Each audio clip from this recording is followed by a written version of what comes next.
we are already through with the first group, and now we are. I think we are finishing. We are finishing with the second group.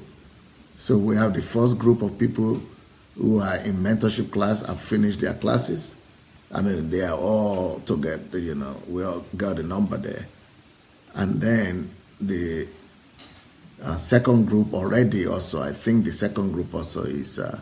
We probably finish also the number that we needed for that one as well. And so maybe we might need to start the third group soon, but I will find out if we have finished with the second group yet. If not, then we could start all over again with the third group, maybe next month or after the HMT. And also for those people who want to come for the HMT, HMT is starting from the 1st of April to the 8th of April. For the 1st of April. Okay, somebody is asking, how do you get involved with the mentorship? It's easy. You just go to my blog, sundayadelajablog.com/mentorship. That is www.sundayadelajablog, all one word, sundayadelajablog.com/mentorship. sundayadelajablog.com/mentorship. And then for those of you who are coming or who plan to come for the HMT, it's still the same thing. Go to the blog, sundayadelajablog.com/visit, like you are visiting, VISIT, visit. So that's how you get to be for the HMT. You join the HMT. Now, if you want your children to come for the youth HMT, or the young adult HMT, you can also fill out the form on the blog by going to sundayadelajablog.com/visit. You will see the form there, both to be filled out for this coming up HMT and for the other HMTs in the future, for the HMT in summer and for the HMT in November. So you could always fill out the form for any of the HMTs there, including the HMT for the children. You could also get in touch with Idorein Charles. Idorein Charles, she is coordinating. Idorein Charles, she is coordinating the HMT for children or for kids or for teenagers. So if you get in touch with her, she will be able to send the information. She will be able to get your information across to us. So please go ahead and get in touch with her. She's on now, Idorein Charles. She's on. You could get in touch with her after the program. Get in touch with her personally or privately. And so your children could come.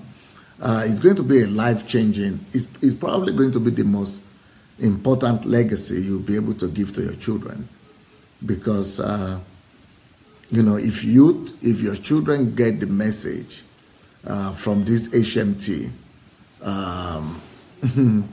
is going to probably be. They are going to be unique. They are going to be probably some of the most. The few number of people in the world that will be having access to that kind of information. So if you have your children and you are interested in them growing up to become unique children and to become grown-up adults, so that they will not make the mistake that you have made, it's better to connect them to HMT for the youth, which is coming up in, I think it's probably going to be in August. So we'll be expecting you to fill out the form or to get in touch with Idorein Charles. And concerning the upcoming HMT right now, that one you should already be getting your ticket or getting your visa if you need visa. But for most people, if you have a European passport, you will not need visa to come to the Ukraine. Same thing if you have a passport for America, you will not need a visa to come to Ukraine. You could also, if you also have passport for, I think, Japan and Australia, you will also not have, you will not need to, you will not need a visa to come over here. So yeah, that's it. And we still need distributors for the books. So if you feel that you want to distribute the books, you can distribute the books where you are. I will be happy to, consider you. Only that you will need to write to dssbooks@gmail.com, dssbooks@gmail.com. If you write to us, we'll be able to get that together as well. Okay, it's like our guest is here for today. Let me see.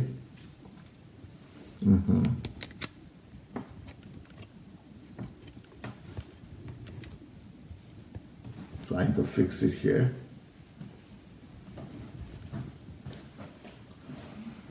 Okay.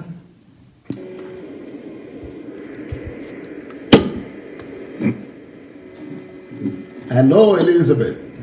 Hello, Pastor Sunday. Good evening, sir. Good evening. Yes.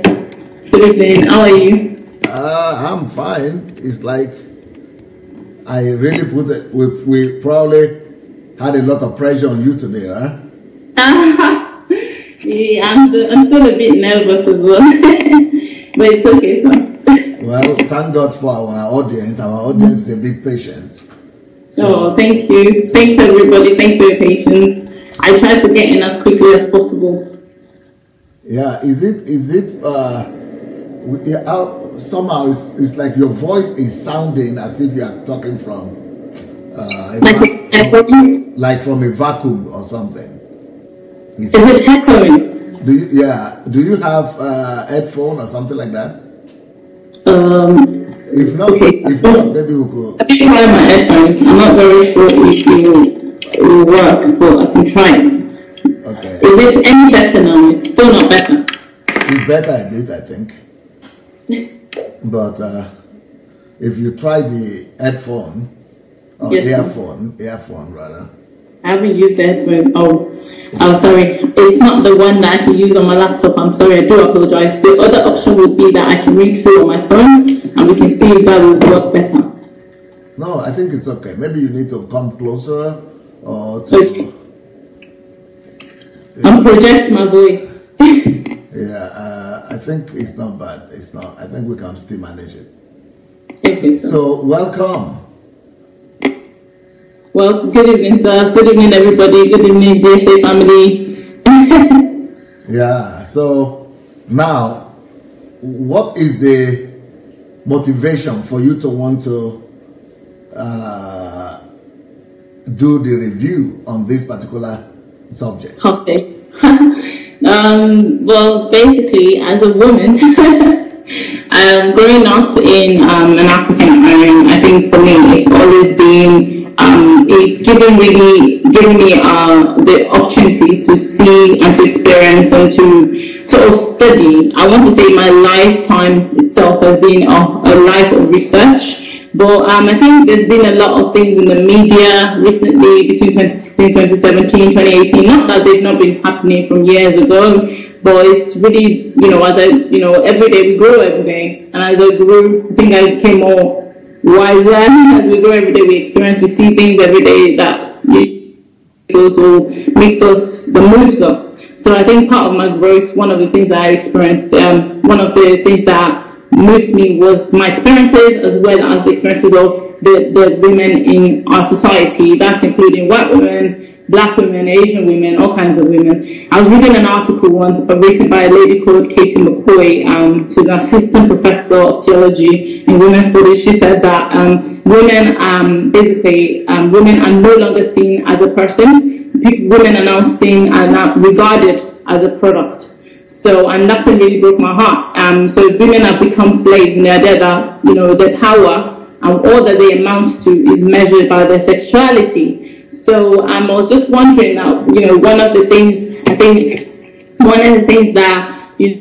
I you know, that really, really made me or pushed me or helped me to be comfortable in my own self over time was watching your program, the differences between men and women. And that was one of the most, I think, most influential moment of my life at the time, you know, considering what I was going through at the time. You know, going through senior program on differences between men and women really gave me a lot of confidence and really gave me a mindset that, you know, was precious to God. And, you know, you get a lot of talk shows, you get to watch a lot of shows every day about like pastors who talk about, you know, a lot of women program, like women retreat, women, but you don't see a lot of men. When you get you know, whenever everyone's speaking, they speak to the women more, but you don't get a lot of any pastor, you don't get a lot, especially a male pastor who wants to talk to the men about the women, the differences between men and women, so that we can understand each other, because both natures need esteem, both natures need to be esteemed. And I think for me, watching you really helped me to understand the glory, the hidden fundamental, you know, these things that, you know, should have been taught in school, that, you know, they were not taught, you know, and it really helped me to understand the differences that, okay, there was a lot of differences, and the differences obviously has led to people like, people that like say that they are what's it called? Those women that are feminist, exactly, Pastor. And really, your understanding or going through your messages or following through the whole series, the difference between men and women, really helped me to understand that what we need is not actually feminism, equality. It's acceptance. We all need to accept each other for what in our own skin. It can't be equality. It can't be equality because men are different from women. The perception, the mindset is different. The way that they see things is different, and the way the woman is, our emotions, our feelings, the what, you know, the things that are going on inside of her needs to be understood by the world. And if the world doesn't understand that, some men would say, you know, it's so funny because women have been saying that from generations. So, you know, I've seen a scenario where a woman would say, I need to be respected, and the man would understand and interpret that as you want to be equal. But the woman is not saying I want to be equal. She's saying I want to be understood by you. I need you to understand me. I need you to pay attention to what I'm saying. And, you know, listening to you really helped me to. I wish I could just carry all the men in the world and just bring them and sit them down, put it in front of them, like watch. You must not leave this place until you are finished watching. You know, this video. You know, every man wants the idea of this perfect woman. But the thing is, the perfect woman doesn't just happen. It's something that you have to sort of work to get, you know. Are you up for the task? Are you prepared to take the task? The woman, right from the time that she's born, she's always brought up with this mentality that you are already a wife material. Now, are men being brought up to handle that? Are they being, because, you know, are they being also, whilst the woman is being trained, you know, it's good, but is the man also getting the training that he needs? That when he gets this well-prepared, you know, housemaid, you know, is it ready to, you know, because that's why I see it sometimes, the sort of the training is like, are you really teaching them to become a person, or are you teaching them to become an housemaid, a slave? And, you know, when the woman is getting all this training, what training is there? Is out there for the men? You know, what's there? What's being taught to them? And, you know, so going through your training, Pastor, really, really helped me to just understand there was a lot of things that I had in mind at the time, and it really opened my eyes out to a lot of things around me. I remember speaking to a colleague at work. She's a white lady. She was saying to me that she left the house and she dried some clothes and she asked her husband to help her out. She went back home. The clothes were still there. That was, you know, everything was messy, and she was really upset that day. She was actually in tears. She was crying, and I really felt the pain in my heart. And you know, you can clearly see that something is not wrong, is not right in most of these homes. And I just felt like, Pastor, I love that series so much. I feel like it's one of your best series. I know when you say you have like 1 million books or 1 million series, Pastor, that's still your best series, because that is really what the world needs. We need to learn to get along in this world. Like, men need to learn to get along. Women, you know, one of the biggest saying today in the social media platform is that men are scums. and women as cons. You know, everybody's hating on each other. Men as cons, women as cons. I don't understand.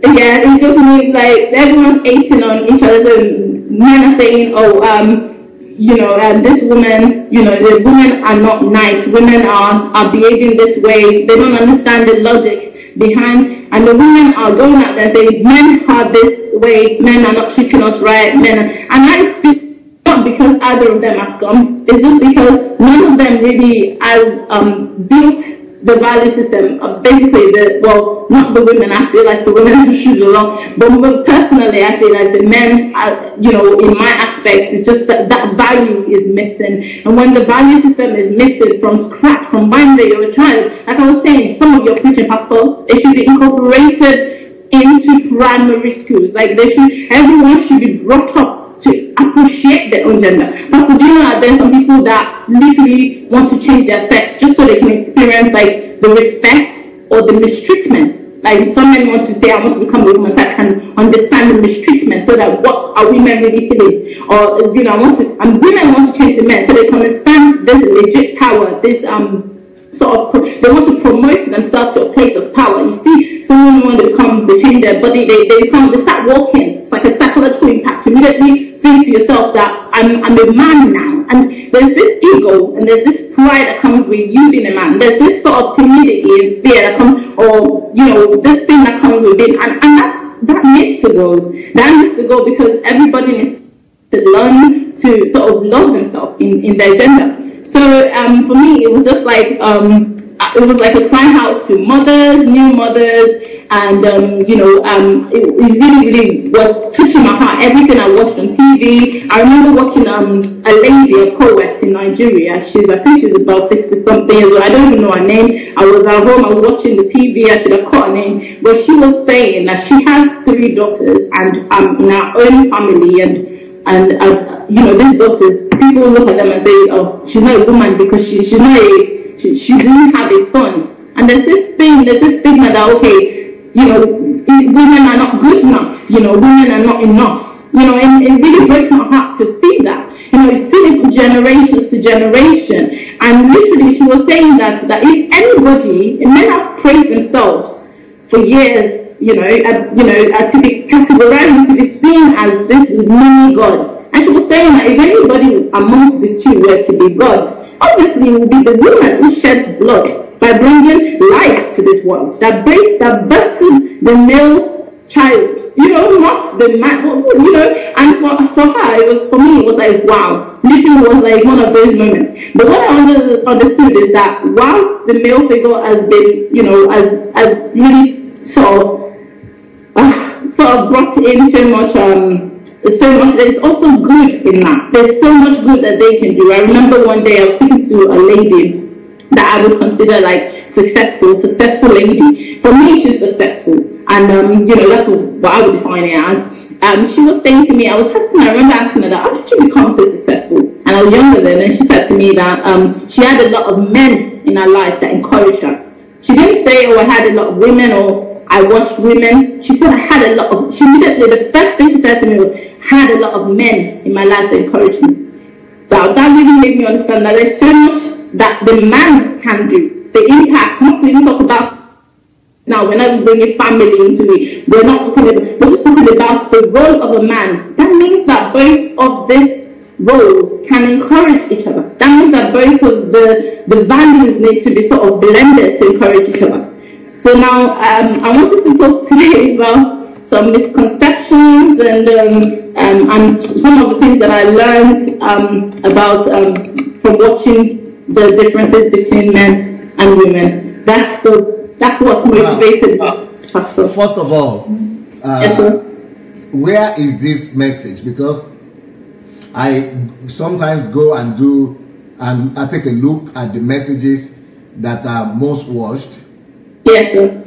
You'll be surprised to discover that this series is now called Family Series. It's all united into one now. Oh wow. Okay, so if you go on YouTube and you type the differences between men and women, so just type Sunday Adelaja, the differences between men and women. You can watch I believe that the specific ones I would tell anyone to go and watch is the ones that are dated from the 8th of November 2016 and watch them onwards. From the 7th of November. From the 7th of November and watch them onwards, and you'll be seriously blessed. And I would, for me now, it has now become, if I'm going to marry someone tomorrow, I promise myself before I do, I'm going to make sure that person sits down and watch the whole entire series. Like, I'm not even playing, like, everything, whoever it is, we can watch it together, I don't care, you know. But that person needs to watch it, and I feel like that's because it really wakes you up. And we don't need your hands to eat the table. Sorry, Pastor.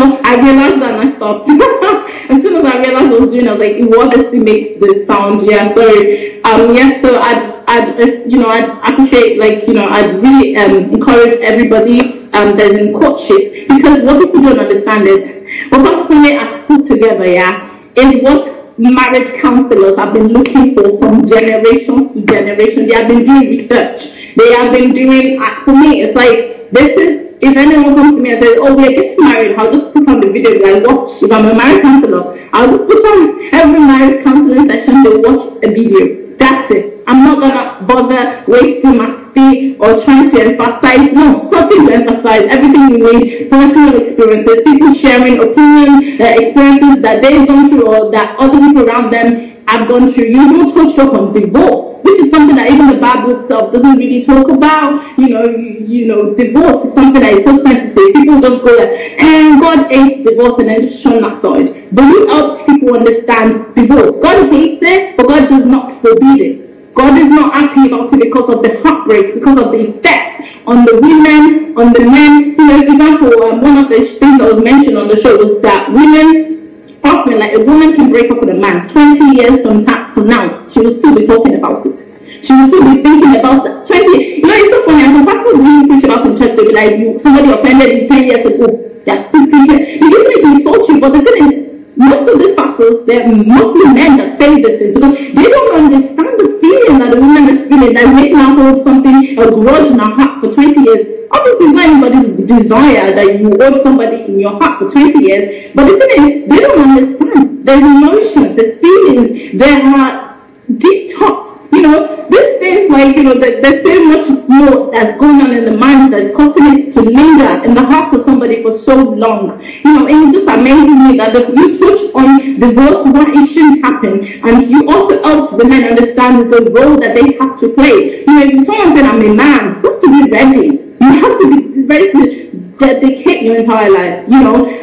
I've always thought to myself that as an African born in a Christian, raised the African Christian decorum, talking about, like, more, things like gender equality, respect for women, you know, religious people will immediately think, this child is, you know. But for me, I don't, probably even class me as a devil's advocate. They'll be like, this one is a this devil, you are supposed to respect your husband, but no one's talking about not respecting your husband or respecting. You should respect every individual.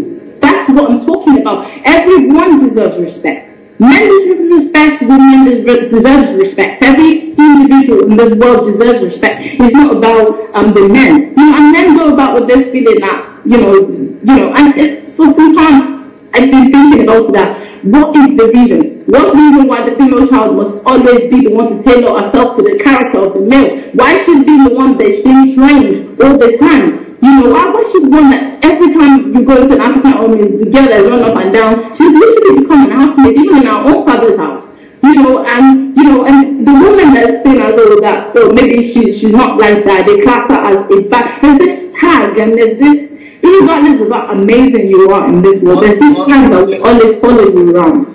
You know, so the way you go to my YouTube page, yes, sir, is by putting my name on YouTube search. Yes. And then putting the topic that you want. Yes.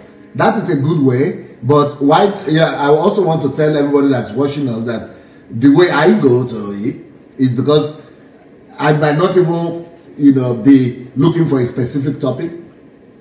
So you might not be looking for a specific topic, but just to go and explore the the YouTube page also is important. So what I would normally do is that I just go to, first of all, I'm subscribed to my own page But what I do is I go to YouTube, then look for Sunday Adelaja Official. So on Sunday Adelaja Official, then I go to the home page. From Sunday Adelaja Official, I go to the home page. Now in the home page, somebody is asking for the volume. Okay, my volume doesn't compare to yours because yours is. Yes. So I go to YouTube page. I go to home page.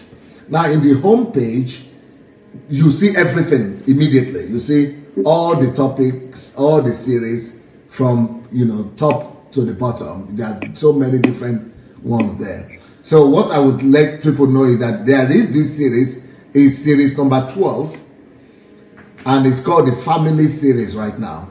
And that Family Series is starting actually with the particular part that Elizabeth is talking about.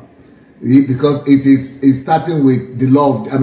Why are we different, or the differences between a man and a woman, and that all starts from from number 1 to 16.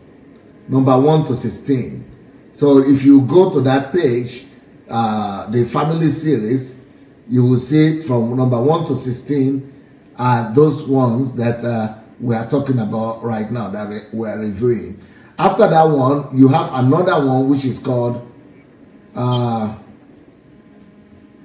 What Men Must Know About Women. And then what every lady must know before she gets married. And all kind of series are inside there anyway. So, but unfortunately, do you know that people have not discovered this series? They go to other things like calling, and some people say it's the calling series that is the best. Some people say it's the truth series that's the best.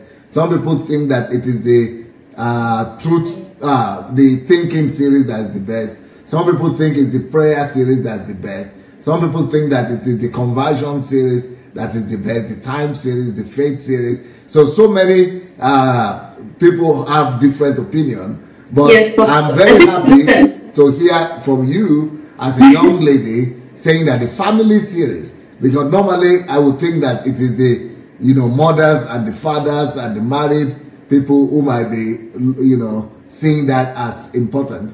But it's good to see a young lady going to explore the Family Series and actually saying, okay, somebody else is saying it's the Kingdom Series that's the best. Well, but you believe that this is the best. What are the things that really stood out for you the first time you began to listen to it? What are the things that that first of all stunned you or impressed you or surprised you that made it to be your favorite? Hey, Pastor, like I said, everyone is saying now that series are the best. Go and watch this one. That's all I can say. I'll keep my mouth shut. But the thing is, I think with me, it's always been a yearning, like a burning, a desire, a passion of mine since I've been young, since I was a kid. So for as long as I can remember, it's always been one of those times when we're watching TV and I'm like, why is Nollywood saying that about women? And I'm fighting with the show. My dad is like, or my family, they're like, calm down, like, relax. And you're like, no, but why is that woman getting kicked out of her house? They got married. But, she should be getting the respect for the women. For me, it's always been fight for the women. It's always been, this is not right. But for some reason, nobody seemed to see anything wrong. We watch the movie, we laugh, we go. But the thing is, we don't understand that there's a psychological impact. The thing is, you might be watching it just for entertainment, but there's no way. Someone said that you become the person that you follow. You become the product of who, even if you're just serving a pastor, you become a version of that pastor. You become the person that you listen to. So whatever you're taking in, you're becoming that. We not even know that we're taking that in. So in that scenario, for me, it's always been, even though we're just watching that for entertainment and we're laughing, people always be like, calm down. But I've been calm down since I was like 5, 6, 7. How old do I need to be? Is it when I'm in the grave that I'll need to start speaking out that, oh, something is wrong here? It's just so funny because, Pastor, I think the thing that stood up for me was the fact that I was looking for something and I found what I was looking for. But I found more I was looking for. I found, in fact, things like, I'm a woman, Pastor, and I didn't even know these things about myself. Like, some things I came to realize, and obviously things that you've always known that something is wrong about, but then you just shed light on them. For example, like the wrong notion that people have about women, that women are married, that people that sorry, Pastor, I just kind of just lost my thoughts, my train of thought, sorry, that a silent woman, for example, a silent woman is a better version, is a better woman, is a more sexy woman. A woman that speaks is regarded as, you know, she's not acting ladylike. People expect you to be calm. You know, this thing opened me up to understanding that we have been stigmatized for so long, and we are even learning to embrace it, Pastor. We're learning to embrace the stigma. Like, you know, people call you like, but for a lady, you shouldn't talk like this, shouldn't be like this, you know. And women are, you know, literally been plagued for so long. I think it's one of the things that one of the lady, Chris, I think her name is Obimbe, on the show, she mentioned that women have been plagued for so long because of the church, because of culture. Even in church, when a woman speaks out, they'll be like, a silent woman is more preferred. Like, look at the teachings of Apostle Paul. Like, he was always like, you know, we women should be more silent. And I realized, Pastor, that it's a foundational thing right from time. Now look at this one example that I always use is the example of the men that stood to stone the woman that committed adultery. Like, where was the man? I think the thing for me was the fact that they did his secret, but they brought her, exposed her to the public. Like, what makes her any less better than him? They committed adultery. It wasn't a one woman sin, it wasn't a one man sin, it's a two people sin. That was the other party. But God always proved, in the midst of it all, he always proved that I was on the side of women. God was always trying to protect the women. I always saw signs that God wanted his women protected. He didn't want them abused. He wanted them to be protected. And for me, that really, really stood up for me. It really, really was an eye-opener. Like, you know, that men don't understand a lot of things about women. Now, I'm going to say a lot of things today about some of the things that men do not know about women that I learned from the show as well. So basically, one of the major things that I learned was that when you mentioned that a woman used to speak 20,000 words in a day. You know, for me, it's like, whoa. I mean, I shouldn't to be speaking to. Like, this is going to listen. You're like, also, you said that a woman needs to speak 20,000 words in a day. And for yourself, it's not even just because she wants to talk.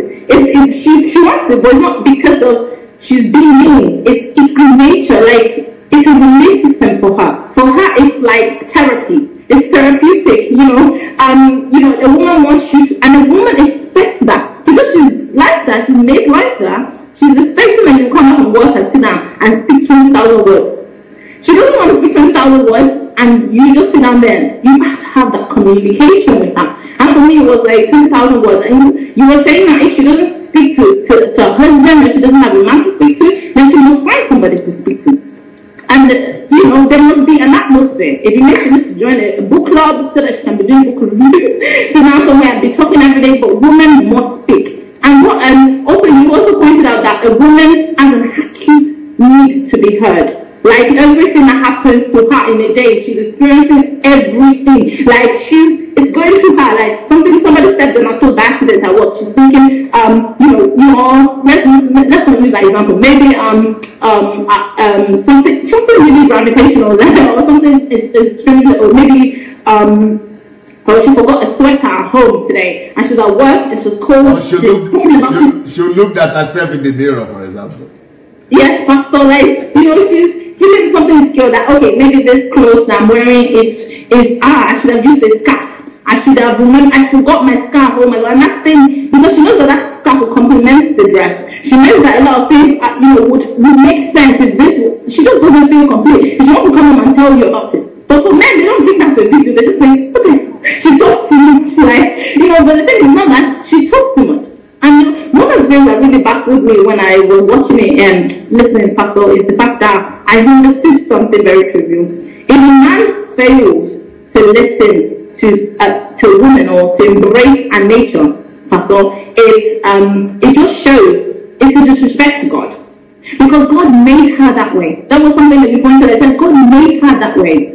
He didn't make her to become like you. So you can't make her. Some people people wouldn't go as far and be like, oh, but you should be able to manage yourself. You should change. But the thing is, women have been managing themselves. They've been changing who they are. That's why that lady I was just speaking about now, she said that women have become a product. We're no longer an individual. We're not a personality. We're a product. We are, and the most beautiful and most powerful assets that most women have now is their sexuality. They don't even know who they are. They have no, because we've not been brought up with the mindset that you need to go after a purpose. And and for me, if you don't allow a woman to express herself, you said that you are not respecting her. That was one of the things that you also broke you mentioned on the program. Okay, so sometimes men can often be like, and also the process to the 20,000 words is not just it might just be one thing. You said that men often speak, and one of the things I want people to put in mind is tomorrow is Women's Day, so let's celebrate our women, okay, Women's Day. So I'm just pointing out, so women, yes, this is for us. Okay, so basically, when a woman is talking sometimes, yeah, but when men talk, you say, Pastor, men talk to come to pass across information. They just want to tell you that this is what's wrong, that's it, or that thing is broken. But a woman, and then you showed us a picture, Pastor. I'm going to try and look at that picture. And the picture that you showed us, you said in that picture that a woman, it was a single line. So a man is having a call with another man on the phone, and all it is just a single line. It's just dot to dot.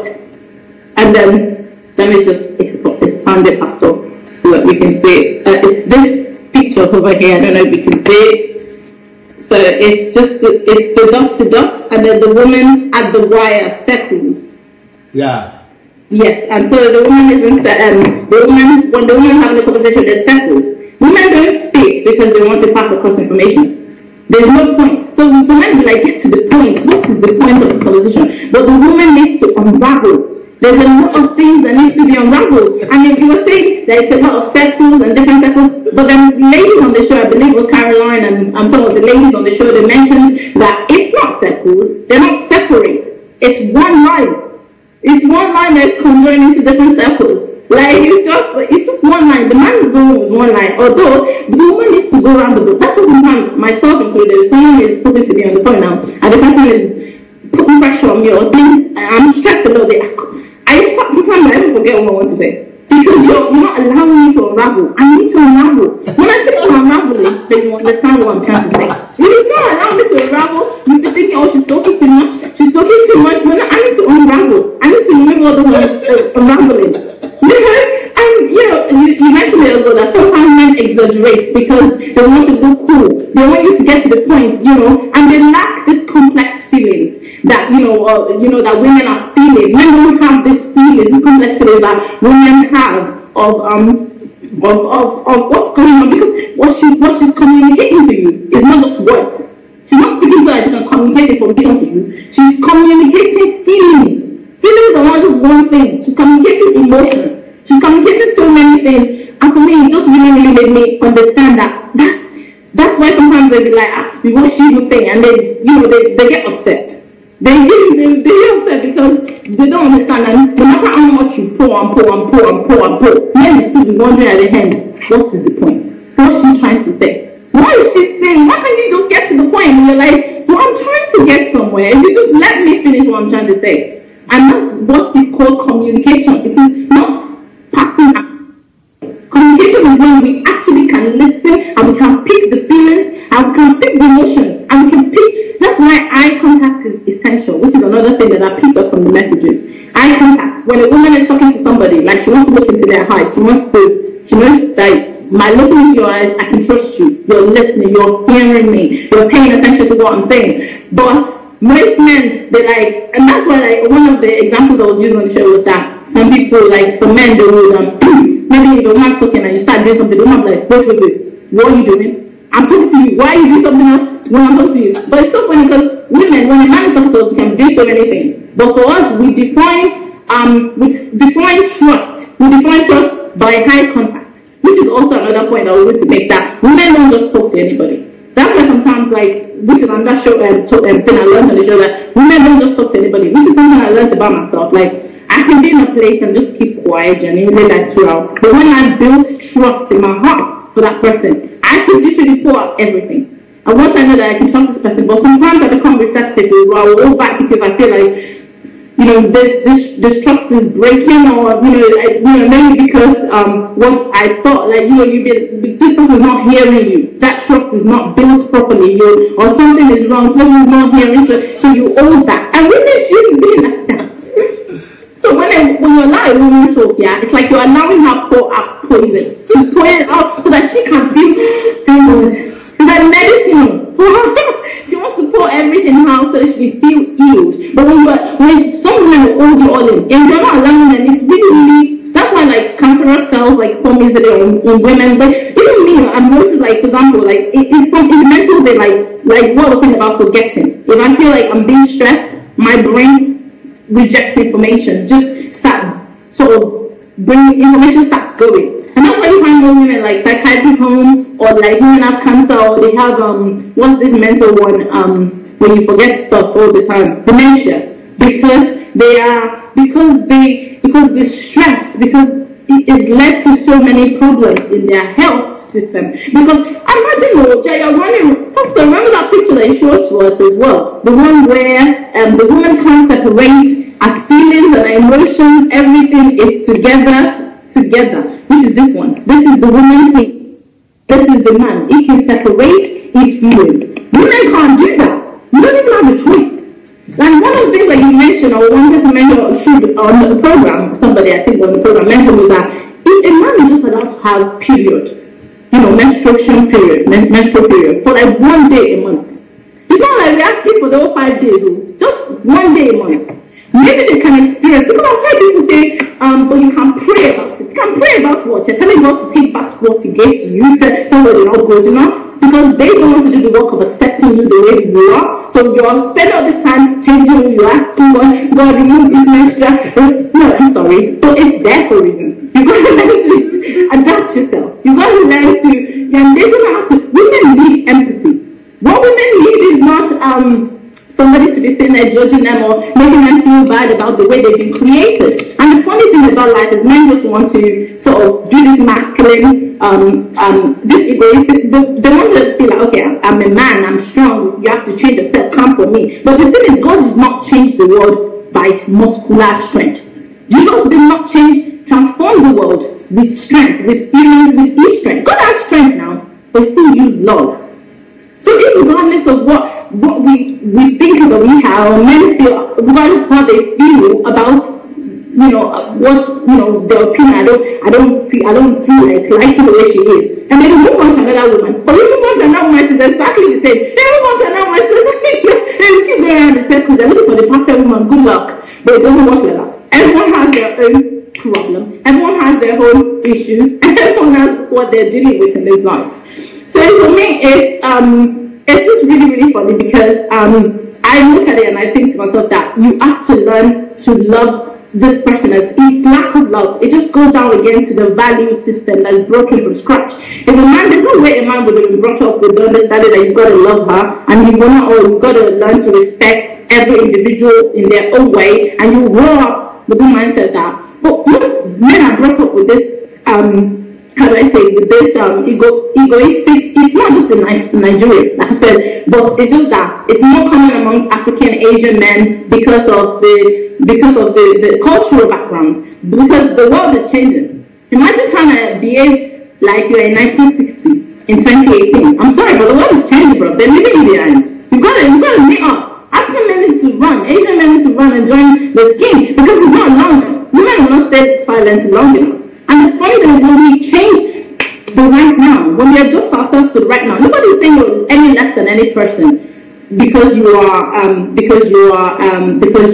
not being regarded, or you're not being regarded just because you give respect. But the thing is, first off, over time, years after years, women have had to fight to get to where they went. They've had to fight for the right to vote, right to walk on the road alone without supervision, the right to drive car, the right. We've been fighting.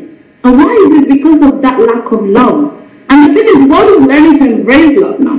And when some people just run and join the wagon of love, they're going to be left behind. And it's just the saddest part. We're still going to be thinking, hey, man. And the thing is, the world's leaving you behind. We're going. Everyone's walking, and the women are making their own choices now. Women are, it doesn't make less than a man. But it just really saddens me that women are becoming like men just so they can exist in the world. And it really, the thing is, we should learn to embrace the beauty of the difference. But now, Elizabeth, anybody listening to us today would think that the review we are doing is only about women. Yeah, it's only about women. So they will think the review we are doing is only about women. But yes, that shows that the reviewer is a woman. But yes. also, it's not just that it's because the reviewer is a woman. But I remember when I was preaching this message, a lot of men got mad. Yes, they will, Pastor, because the thing is, even though we are talking about differences between men and women, what they don't understand is, because Pastor, the emphasis is on the woman, because that's where the work needs to be done. That's where the work needs to be done. But some men still think that they are the ones who have more challenges in life, because they are the breadwinner and they are the this and this, because they have not heard, because they have not listened. Yes, Pastor, because they focus on external strength.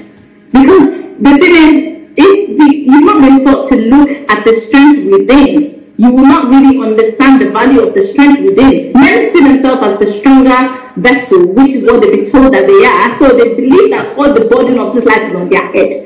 But I think this one, another picture I'm going to show you, Pastor, that you showed to us during the time we were doing the program, and it's this one here. It's I don't know if you can see it, Pastor. It's the one where the woman, this is the man, can you see the external strength? But that's the woman. She's carrying a son. Wait, bring it to the right. To the right. Yeah, that way, yes. So she's carrying a daughter, a husband, a son on her back, probably his mother as well. Carrying the entire family on her back. Okay, go to the left. Make it to the left a little bit now. Yeah, okay. That way. So the lady is carrying everybody on her back, right? Yes, Pastor. I think that is the husband, the son, and what? The family. And the husband, the son, and I want to say the mother. The husband's mother. The husband's mother. Okay, but the guy is enjoying life. Look at him. He is cool. He is cool. He is the strongest. He's trying to flex his muscles. Yes, Pastor. And that is the mindset. That is the vision. The world sees. That's what most men see when they look at the world. They think, I am the one. But the thing is, to be honest, like, they have all this muscular strength and stuff, and they can take the load off on. But the load is so funny because the women have been played so long that they don't even know that this strength is on them. They don't even understand it. Like, okay, I remember going to a conference once, and it's also what we remember. Pastor was saying, like, we become the product of what we follow, what we listen to. Like, I remember going to some sort of counseling one time. Okay, let me just put it like this. Okay, some churches, when you go into like what's it called, the marriage counseling session, they would say to you that the man is the one with the vision. The man is the one with the purpose. The man is the one with the focus. The man is the one that has all the baggage. You are here to support him. Make sure you support him. When the man will be like, come, yeah, take my baggage. Bam. You are here to support me, so take my baggage. So why don't you take my baggage off me? So they immediately drop that baggage on you, and you find men that will be like, I heard this actually being said. And immediately I left that place. Not immediately. I went away and I thought to myself and said, this is wrong. Something is definitely wrong here. And when I had the opportunity to speak to the pastor that said that comment, I said to him, sir, if I'm the one that was giving this counseling, not that I'm saying I'm better than you, sir. How can you speak to a pastor? But me, I stood up and I said something. I said, look, if I was the one giving this advice, pastor, this is what I would say. You, the man, you have a vision. Woman, you have a vision. Both of you have a vision. Now you have been put together because One can put 1,000 to fly, two can put 10,000 to fly. Both of you work together, encourage each other in each other's purpose, and fulfill each other's purpose. Encourage when you need to, where you need to. So you don't have to tell the man that he's the one with the vision and she's just here to assist him get there. And it's the mindset that has been created from generations to generation. If someone has been teaching you something long enough, you start to have this, that's why your muscles are so swollen. That's where all the advice went to. Because that's what, and the thing is, women can multitask. Women multitask, and we plan to different areas of things in life. We have been built we are so, this nature of ours it has gone through so much. It has mentally, physically, psychologically, emotionally, pain-wise. Women go through so much, and that's why we can easily communicate or understand feelings. When someone's going through something. And the thing is, this the world is changing. Like UK, for example, respecting the women. They didn't just happen overnight. Even in this UK, women have to fight for stuff, to fight to get paid the same wage as men, or even more, because women work more than them. If you do some research, and it didn't happen overnight. But they tailored themselves to understand that, wow, are we really cheating these women? Are we really not doing what God wants? Is there really the attitude of love? And it's something that you have to learn. You have to learn to embrace, but you can't say no to. You don't have a choice. And it's just so sad because if men understand the nature of women, then they'll be able to learn and sort of put into place sort of a system that glorifies each other's strength. It's nice that there's a balance somehow, that the man is more controlling of his emotions, because if both of you are losing all the time, it's kind of like, but the balance comes when you understand that, okay, I'm a man, I'm here to help. I'm not here to put that strength, that muscle, I'm not here to sort of, even God, none of his array, none of his glory, none of his, majesty, it doesn't sit on our wheel. It tells us, and it just encourages our will. It gives us the guidance, and it just says, I love you, do it. It doesn't enforce, it doesn't push, it doesn't use its strength on us and say, you must do this. Maybe God did that in the past, in the Old Testament, because sometimes when you read the Old Testament, you read the New, you'll be like, am I reading the same Bible? Maybe in the Old Testament, God was more like, but even at that, God never bypassed man. Even every time he would make a decision, it would still go through, like, for example, when he wanted to destroy Sodom, the land where Lot was living, he still spoke to Abraham. Sodom and Gomorrah, yeah? Sodom. Sorry, Pastor. And then, Sodom, I was thinking Jericho, Sodom and Gomorrah. I'm just mixing stories up. Yeah, and he still spoke to Abraham in the process. He will still go through man. He will never bypass man or bypass just human flesh to achieve what he wants to do. I think you have a list as well there, right? Do you? Yes, Pastor. So how many have you mentioned in your list? A whole presentation. Yeah. Is there some points also there in the list that you want to mention? Other points in the list? Yes. What are the misconceptions? Did you call them misconceptions? Yes, misconceptions against women. Yes, about women, maybe not against. Oh, sorry, Pastor, about women. Yeah. Okay.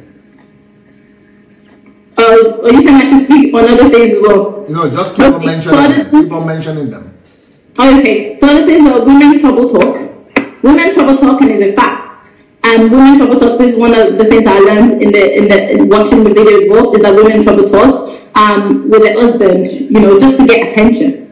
And a man should not get upset at this. And it's not because the woman wants to make trouble. It's because she wants you to understand that she's here. So sometimes when a woman trouble talks, a man immediately sees it as, because men, when they trouble talk to each other, they immediately means muscular means fighting. It means you just want, that's immediately result, you just want to fight each other. But women, we trouble talk as just to make you soft-hearted, but a man that wouldn't say, okay, developed in that area, would probably see that as a threat and get upset at it. So, but men should not get upset when their wives talk like this. The woman is trying to basically just look for a way to get to you. So the eye is the gateway to the soul is something I also picked up from the series, when a woman is talking, she's communicating, she wants to communicate to your soul. And so this is very, very essential to keep eye contact when you're communicating with a woman, so that you understand, so you keep the conversation going, so she can trust, she can build your trust, and she can talk more to you. And then sometimes something that will take like lengthy period of time, might even be a short period of time, because she's established that trust, and she knows that I can, it's okay, he gets the point. But you sometimes can't see the eye might be like, oh, he doesn't get it, and you might keep talking and talking and talking. Okay, so one thing that I've learned every time, as a woman as well, I was just saying that women need empathy, women need patience, and women need the love. And men really need to understand what love means, because I really feel like what's needed in the society is, a lot of men are just, I wouldn't say groomed, they're not, okay, they grow up and they just told, now go and be a leader. And the thing is, a lot of people don't even know what leadership means. I feel like a lot of men need to take leadership roles and then lessons before you can become a leader, because leadership is like, you need to go through leadership. You can't become a team leader today or a leader today in your place of work without doing anything. You need to have gone through the prospective training. You need to go through the training that's expected of you for them to put you in that place of authority. Okay, so also another thing I learned is that women are not so simplistic as been portrayed over time. You need to learn to unravel the woman to the core, and for you to understand. So the difference between men and women is that one of the major things is men don't even call this unraveling. You can just speak to a man, and just get to the point. That's why, like, for example, in that scenario where a man and a woman got divorced 20 years ago, 5 days later, maybe a year later, or a couple of months, the man is married already. The woman 20 years is still thinking about it. Because for him, it's easy for him to just move on. To just move on with his life, and as though nothing's happened. And you mentioned that he might remember it once in a while, but then he doesn't remember it all the time. So okay, so one thing I just want to place on the table is some of the knowledge that you provided over the time as well. So those are the major lessons that I picked out from that. There's a lot more lessons. I don't know if I have the time. I think what you have done is that you have only unraveled the net. Now you need to begin to talk about, mention the point, if you don't mind. Yes. But I will have let me first of all tell people what we are doing. What we are doing is we are reviewing a series that is now called Family Series. And in that Family Series, one of the topics that is there is the difference between men and women. The differences between men and women. And so that is the particular topic that Elizabeth has found to be very, very compelling or interesting to her. But in my own observation, I've noticed that she has paid all the emphasis on the differences of the lady. And so men will have a lot to learn from that. But in that teaching, actually, I was not just talking about ladies. Because yes, it was true about men as well. The reason why like I said, Pastor, my passion is for women. So the irony might be that I am speaking about women, and I'm talking a lot about women because that's what stood out for me. Learning about men is something you do. You learn a lot. The fact that you mentioned the four feelings that men feel, which is the three feelings, the ego, the anger, and the sex. Men have this desire for sex, they have the ego, and they have anger. Those are the three feelings they have. Whereas women have so many branches. I feel like we've learned a lot more men already. I think it's enough we give some women we give the men a taste of what the women really, really are. And if you want to prove to love God, you need to show that you love this nature. Because sometimes I go on, like I said, I go on Instagram, social media, and I see women typing men as cons. And I feel like the only way that we can really understand this is because we need to understand each other's nature. So why it appears that I'm talking a lot about women is because women sense emotions. Women sense emotion more easily than the men who do. Women have these feelings, and we've been built up like this over time, and we know. I've seen women in marriages that will literally just become. I've seen. They'll keep but once we get married, they don't have any more focus. That's all it is, like just me and my husband. But I feel like that's because some women, it's just that mindset that a better woman is a silent woman. Now, if you're a woman that's more outspoken, it's just the thing is, and because of the woman who has that understanding of what the men or what the society expects of her, she immediately just keeps to herself, or minds her own business, and it just really saddens me because that's not the way it should be. It's like, for me, the difference between men and women is the fact that men are more more simplistic, whereas women are more complicated. And it's important that a complicated being is given an audience. I was watching an advert recently. It's the Twitter advert. It's the newest Twitter advert, and it said something. The lady said, a woman, she said, I have heard, the person who was speaking said, I have heard that a woman becomes, a lady becomes a woman the first time, the moment she speaks without permission.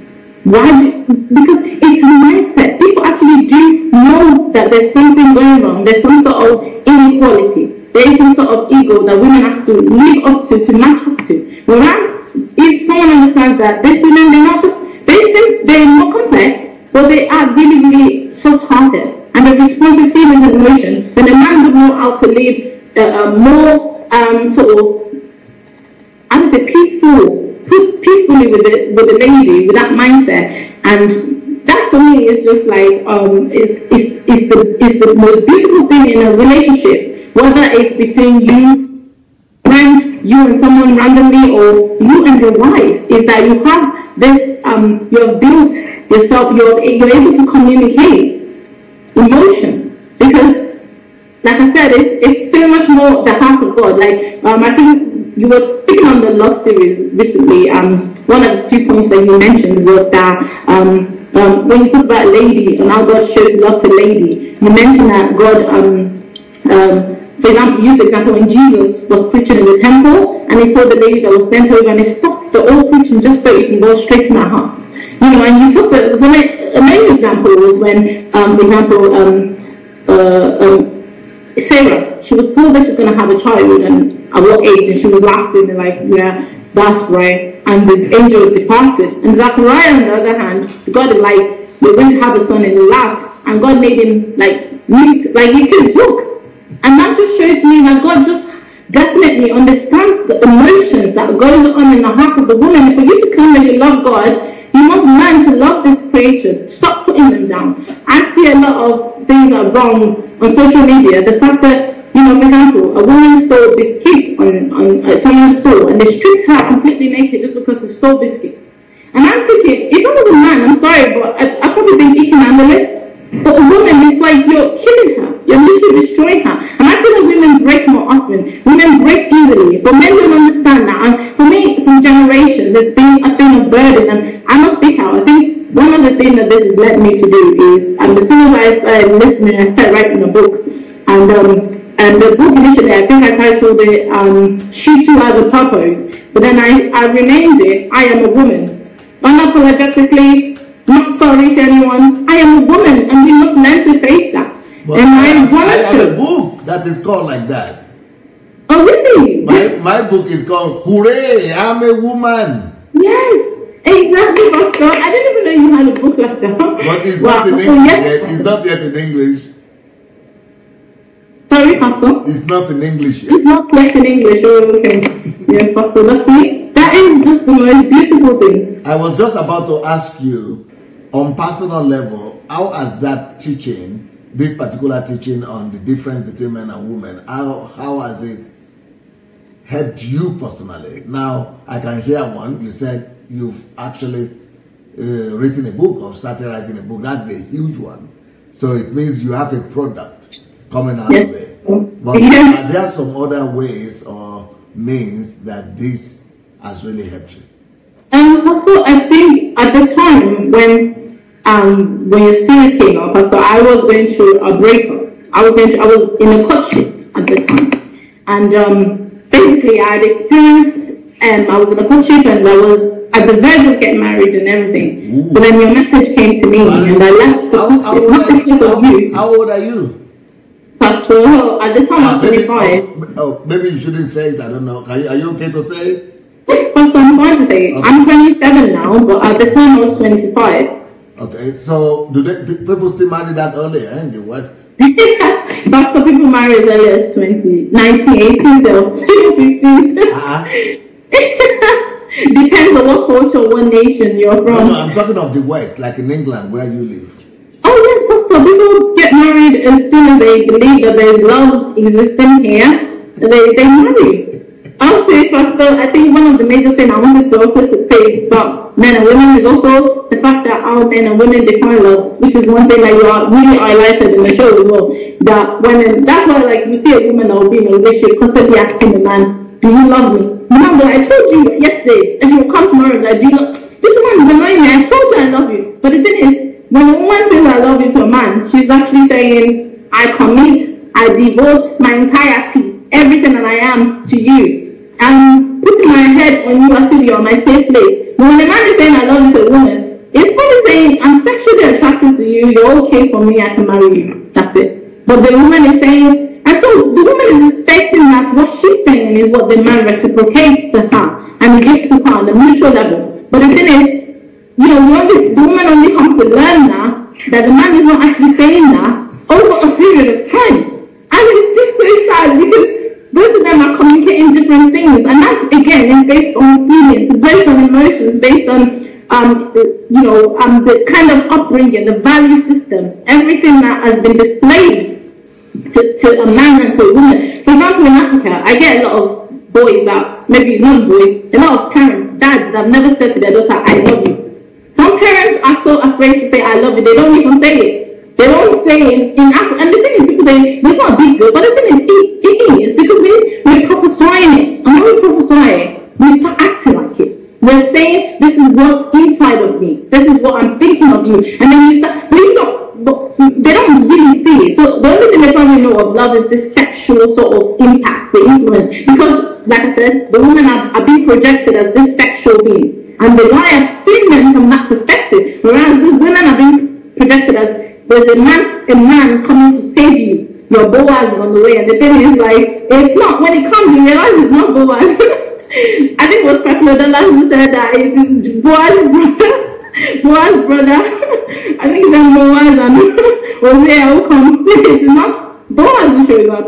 And because you have this expectation, sometimes they embrace people in a wrong way. For me, it's like we have to learn to sort of master the act of what we say we are. We're pronouncing that we love, that we need to know what love really means. The way love needs to be defined. I feel like men really need a redefinition of, and for sometimes I think about it, I think this generation, sometimes I feel like, oh, it's failed now. That's it. It's failed. The foundation has been destroyed. What can the righteous do?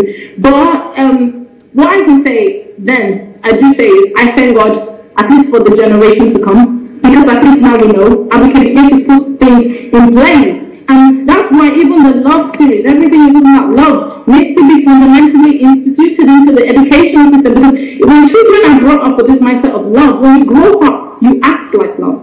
You don't start acting like you're not love. I think I did a talk once, and I said, on that talk, I said that when I was 10 years old, I think, I heard a man saying that this is the problem of Nigeria, and he was complaining on TV or something like that. And I'm this old now, 27, and I still hear the same problem. That's because the foundation is destroyed. Because so we have a chance to rewrite it. So, Pastor, when you were asking me about what are the other things that I'm doing in my life, one of the things that I want to do is I want to start up my own broadcast. I want you to I want you to first of all finish what you are saying, that at the point when you are listening to this broadcast that you were... I was going through, broken courtship at the time. Well, not broken. I was going through a courtship, but at the time I had a lot of things was going wrong, and why did you make the guy to begin to listen as well? Pastor, he was actually listening to you, which is the funny thing, Pastor. He introduced me to you, Pastor. No. But at the time, Pastor, he was only listening to what you were saying about the ego of the men. You did a series about men, how men would like to be respected, women don't like trouble, men don't like stress.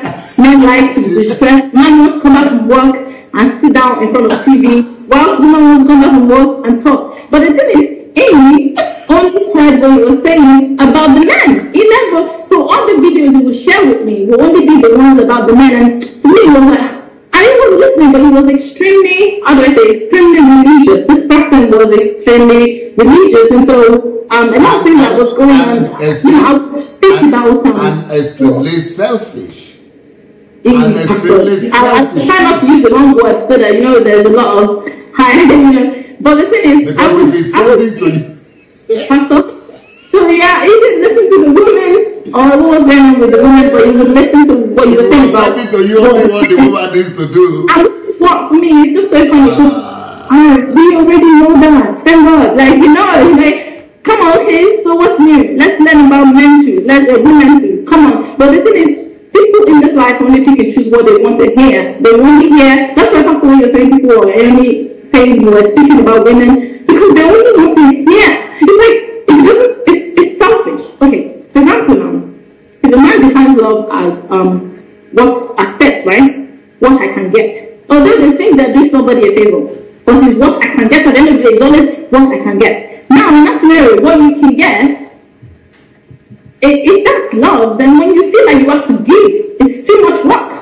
You're telling me to give myself, Pastor, then you're telling them to give. No, they must receive. They must be receiving something. It must be, I must receive something. I must feel something. So to them, it doesn't make sense. It doesn't. And that's why for me, you can only think of his benefit, the plague, the what's it called, the effect, the impact of. If he shows me the video that you're speaking about women, what would I say? Will I start acting a certain way to him? I don't want people it's just the irony of life, Pastor. And it doesn't surprise me at the time finding out that what you were saying about women. And really, for me, it really helped me to become more confident and to embrace the fact that I'm not crazy or that I'm not. There's nothing wrong with the fact that when I watch TV and I see a woman being treated incorrectly, it stands out to me that that's wrong. It's not that I am systematically or I am the devil's advocate. It's the fact that I know that something is wrong here and I identify with that and I know territory. This needs to become more safe. Even the church is not safe for the woman. Because I remember a lady that I spoke to when I was going through some of these challenges, and what she said to me was, that's what we women put up with. That's what we put. You just have to learn to put up with it. And you cannot be talking. You have to understand it's the man here. And I was thinking to myself, but something is wrong. He needs to get spoken to. But no one was willing to say, we'll speak to him. Let's see what we can do. Sometimes you feel like the church is not the safe place. Because people will be like, someone said to me that you have to make him your project. Try and change it. And I told me, I don't want to make anybody my project. I just want to make me their project. But I want to be somebody's project. And it's not selfish. It's just the fact that it's really killing and draining when you're the only one that's giving, and you're not receiving. You just become dry. You just become dead on the inside, and you're like feeling insecure, inadequate, incomplete. And it's just really, really sad. And I just thought to myself that, Pastor, that something needs to be done. So in regards to that, I want to set up my own talk show, and I think a lot of times the thing that has limited me, and I'm speaking about it now, is sometimes culture, what people will think. People will say like, she's speaking about women, people are like, she's single, she will never marry. People are easy to, but the thing is, if I really cared about that in the past, I want to say I don't care anymore.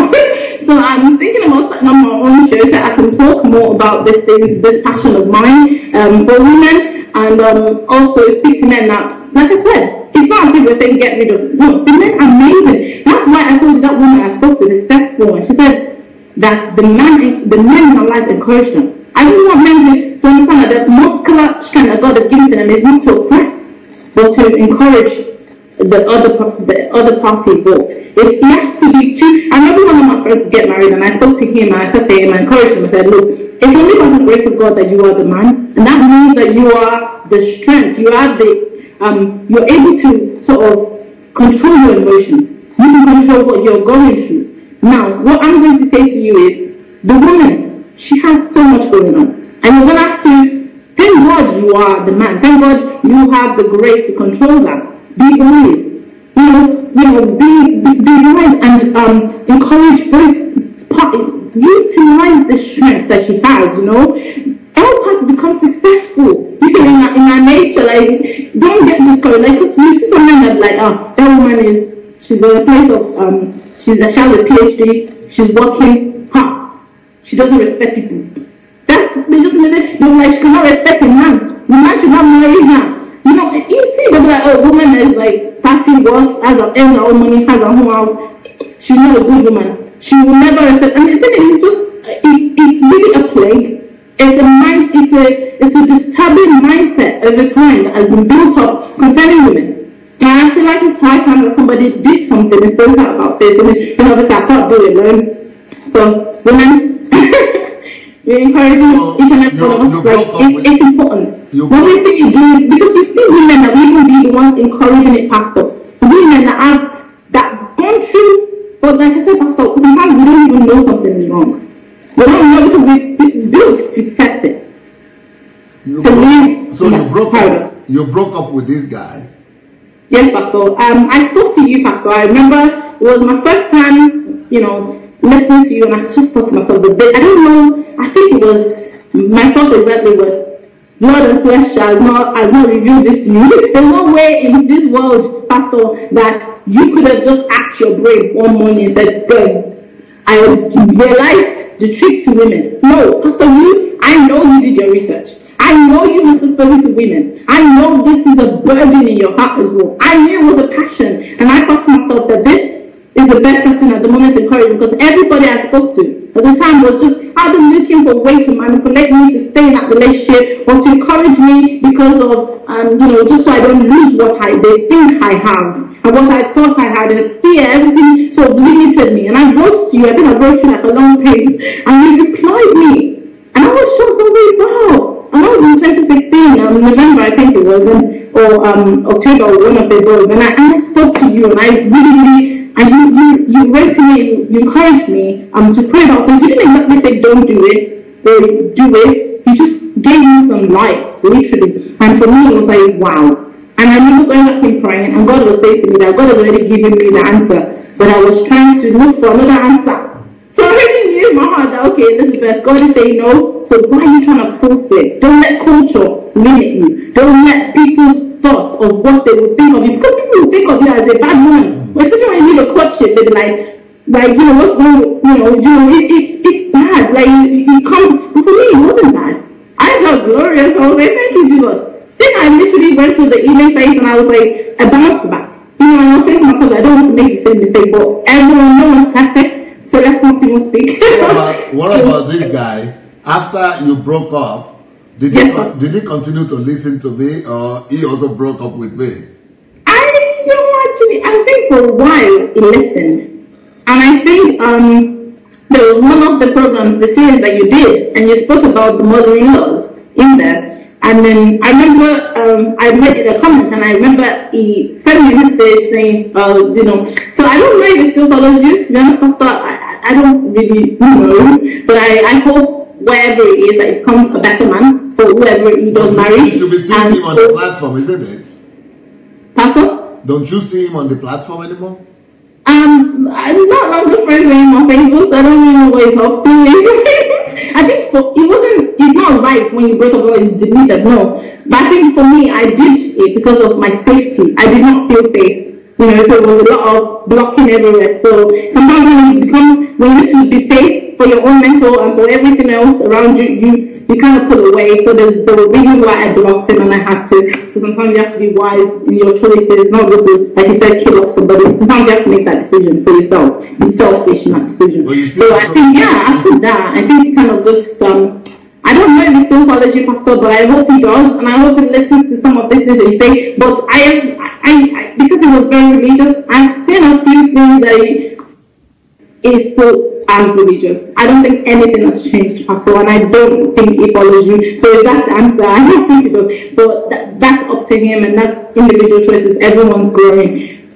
So, Pastor, yes, you really helped me, Pastor, and I'm grateful to you, Pastor. And on behalf of all the women on this platform, and at the time that was going through anything, I remember there was a lady on the platform at the time who said that she just divorced her husband. And I remember she was saying that she was in a marriage. She was 8 months pregnant, about to go into labor, and she was still then 9 months pregnant or something. She was still standing on her feet, cooking or something like that. And I just want to say that a lot of women were relieved during that. I'm speaking on because I know, because when you're listening, you know. And I just want to say thank you, Pastor, because of myself alone. I'm very grateful that you even responded my email, because that gave me the encouragement I need to face the truth. The truth shall set you free. And it set me free, Pastor. So I went into a safe place. So I'm grateful to God for you, Pastor. And I realized that you soon move on quicker, you know. Sometimes you feel like all this pressure piles up and you're worried about people and you're worried about what people. But the thing is, you realize that if you die today in that marriage, everyone will keep living their life like nothing happened. It's just the reality. You know, it's just, I remember growing up in Nigeria, I'm just going to quickly share this, and a woman was beaten by her husband the day before the wedding. He beat her so badly because he said that she used his money to buy a car. That was the story. I was only about 8 years old then, and I remember the story. All of the people in the plot went over to their house, and you know they were still begging this man to marry her. Pastor, like, he beat her so badly, and they were still begging him to go with the wedding tomorrow.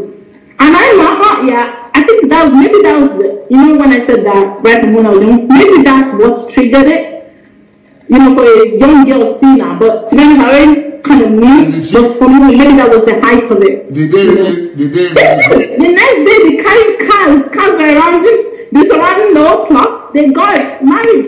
They did the wedding. I don't know if she's still alive.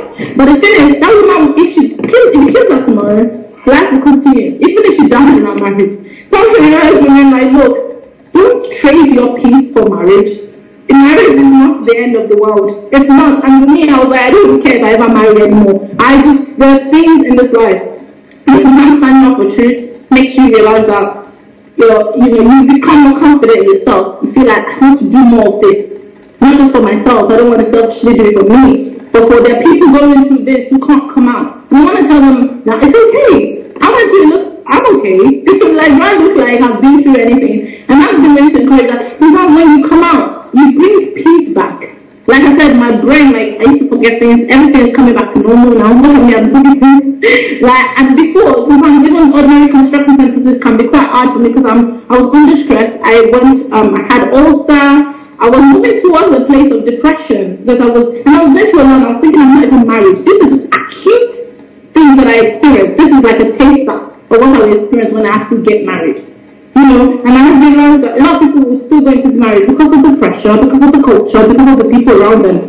They will never be able to come out and say, look, you know, I don't want to do this, because family will put that pressure. They will say to you, don't be a bad woman. You know, you will hear the story, but no one will stand up to the guy and speak because look, he's the head.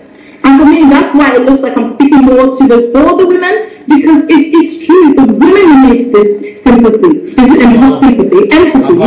It's women that needs this empathy. So, from listening to the teaching and from everything you've said, yes, will you say I have done justice to the cause of the woman, to stand for the woman and to support the woman? Have I done? Do you give me credit? Do you think I've done a good job, or it's not good enough? Okay, Pastor, I'm just going to try and look at my notes of what I wrote in that aspect. I said, Pastor, from generation to generation, without being able to separate the difference between pastors, yeah, I've been trying to. They will do marriage counseling. People, I know that this is like, people don't understand the value of the video, Pastor. You have done so much. You not just stood up. You know, you've also stood up. We've heard women. People don't listen to women. They talk too much. That's the plague that has been placed on them. You opened your ears, Pastor. You heard the cries of the heart. You know, you went inside and you brought out the pain and you talked about it so confidently. This is like, people are afraid to talk about divorce. Like I said, divorced people are looked as, you know, because of that plague that is attacked. There's nothing wrong with being divorced. It's not the best because God doesn't like it, because He understands the pain, probably in the hearts of the daughters. But it didn't mean they did not do it. People are in bad relationships because they're afraid of their, you know. And also what you did was you stood up and you spoke straight. You spoke straight about this. And for me, it really was like an eye opener. And to see a man, possibly you see a lot of women that have tried to talk about this, incorporate it into their incorporation, like, because they don't want to face the criticism. They don't want people to say, how can you say that? You should be talking about the role of a good woman and the role of a good man, which is the normal. They'll call conferences and they'll be discussing the role of a good man and the role of a good woman. But Pastor, you did justice. And I have this feeling that preachers like you, Pastor, there's justice in the future. There's justice. I can live, I can sleep, go die with the mindset that there's going to be justice in the future. I'm not afraid, but with the preachings that are going on at the moment, the mindset, the value system that's been distilled, and what people will still pass on to their children, I have this mentality that, this is why I said I encourage everyone to watch this series. Everyone needs to watch this series, Pastor, because you really, really helped us to understand the strength that what the women have on the inside. You made it look like, for example, when we were talking about women doing 5 things at the same time, like she's buying something, she's like, oh, John, don't fall off there, and she's like, oh, Oswald, did you play? And she's still talking, she did so many things, and you looked at them and you saw there were strengths. In our workplace, they have this thing where they like, they were trying to sort of look at you so that they know your strengths. And they know that you're strong in this area, they'll push you in this area, like they'll encourage you, they'll be like, you need to grow, you need to get to this place because we've noticed that you are quite a bit of a talker, they'll be like, oh, you're good at doing this system, using this system, we'd like you to take over, take ownership. Like, they will encourage you because they know that you are good at multitasking. But some people will look at that and be like, why that's too much? Like, we need to learn to appreciate the strength, and that's what we've done. But people would see it in a negative light because it's showing, Pastor, anything that requires change, anything that requires work, usually does feel like this sometimes.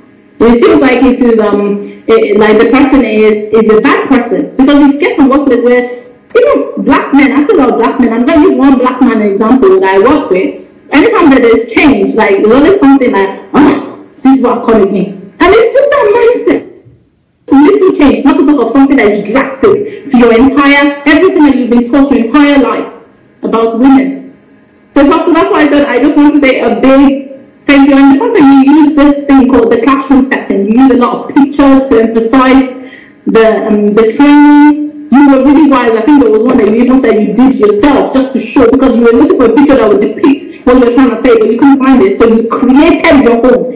And so, Pastor, the pictures made it look like it was in a classroom, and it did not look like it was a boring class. It was one of those classes that you want to go all the time, and you're like looking forward to that teacher's class because you know that the teacher makes it makes it alive, lively, it makes it fun, entertaining. It relates it himself, it relates it to the people in the class. He allows you to express yourself. It's not you're just coming to church, you pray, the pastor preach, you go home. No, you made it interactive. Everyone's opinion counts, and that's what I'm looking for. Pastor, you answered, you showed, you displayed, you demonstrated what I was looking for in the world of today. A world where the woman's voice is not in the background. A world in Nigeria where the woman's voice is not, but it's being heard, it's being valued as strengths, are being looked at as strengths and not weaknesses, and not negatively, because we look at it negatively.